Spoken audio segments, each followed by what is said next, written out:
Well, I'm joined now by the man I've been filling in for, Andrew Bolt. Andrew, welcome to your program. It's great to see you. Thank you, James. You've been doing a fabulous job, and I thought I'd just gradually start by easing back by coming on the show as a guest. Well, I know everyone will be very eager to hear your views on what's happening in the world, but before we get to that, I think people really want to know how you're doing. You've had major surgery. How are you feeling? And when can we expect you back? Look, fairly still. I didn't realise that if someone cut you open and snipped off a bit of your heart, that you'd feel so stuffed for the next month. But if I can keep awake long enough during the day, I'll be coming back. I was hoping to come back next week, but I had a minor setback on yesterday, so I shall see what the cardiologist says. If my wife is right, I might have to wait another week. Well, everyone here at Sky, and I know all of our viewers are certainly thinking of you, wishing you a very speedy recovery and looking forward to you being back in the chair. I want to get your thoughts on the second anniversary of the October 7 attacks. And I guess what's transpired in our country since then. While we're talking about it, let's have a look at some vision that's just come through from the pro-Palestine rally this evening in Sydney. You can see there the Palestine protester on his horse back from Bondi. I guess it's the same guy. Andrew, how do you feel about what's happened to our country? Oh, look, it's so disgusting. I'm glad to see that the Sydney rally is a bit of a fizzer. The Melbourne one was much more frightening today. Well, hundreds and hundreds of people, and not just Muslims, but also the disaffected anti-Australian left were marching. I say anti-Australian because this is really anti-Western civilisation, if you ask me.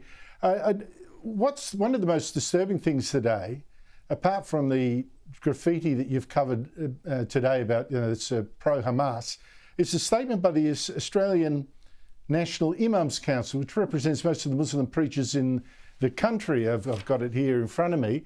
And if you have a look, there's not one word in this statement about what today really commemorates, which is, they say it's to mark the 2 years of, quote, relentless genocide and war waged against the people of Gaza. But 2 years today was actually the Hamas attack on Israel. Yep. Not a word mentioned by the Imams Council.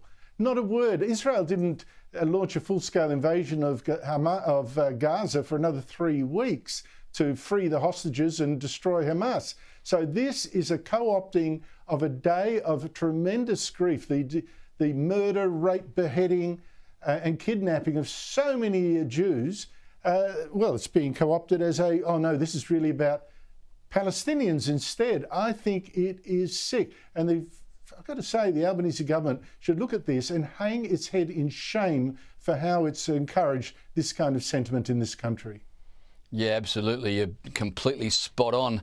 I want to get your thoughts on the leadership of Susan Lee. The latest news poll had the coalition's primary vote at just 28%. Her personal approval, -20 and heading south. 2 questions. Can she recover? And if not, is Andrew Hastie the answer? I doubt that she can recover, and Andrew Hastie may be the answer, but not yet. I must say, having said that I thought she gave a really gutsy, tough speech in Parliament today to mark the 2 years since the slaughter of 1,200 Jews in the worst single day of mass murdering Jews since the Holocaust. Very tough speech. Anthony Albanese started off by saying, oh, he deplores it. Words, words, words, words, words. She got up and instead of saying, we deplore it, which she did do as well, but she said the government's action has been shameful, and she's quite right. I mean, it is so tragic for this country that we have had a government for 2 years trying to play moral equivalence between Israel and Hamas to a large extent, and that's how it seemed, and also been quite prepared to believe the worst of Israel at every turn, and then reward Hamas, the slaughter, by saying, look, we recognise a Palestinian state that doesn't exist and half of it's run by Hamas terrorists. I mean, it's just so extraordinary for us to have a government that is praised by Hamas. Well, of course, Andrew, while you've been away, Albanese tried to claim some credit for Trump's peace proposal as well. Well, that's absolutely a joke, absolutely a joke. His plan was to recognise a Palestinian state and just, yabba, yabba, yabba about Hamas having no role to play. The Americans have said, no, there is no Palestinian state until we actually do get Hamas defeated, disarmed, and hopefully out of the area. And the hostages released now, not later. So it's a joke. In fact, Hamas, as I say, congratulated Albanese for what he'd done, and it seems it became more intransigent as a result. This is exactly. Exactly. Andrew, normally I'd say thanks for coming on the program, but instead I'm going to say thanks for having me on your program. We trust you get back better soon and you're back real fast. Andrew Bolt, thanks so much.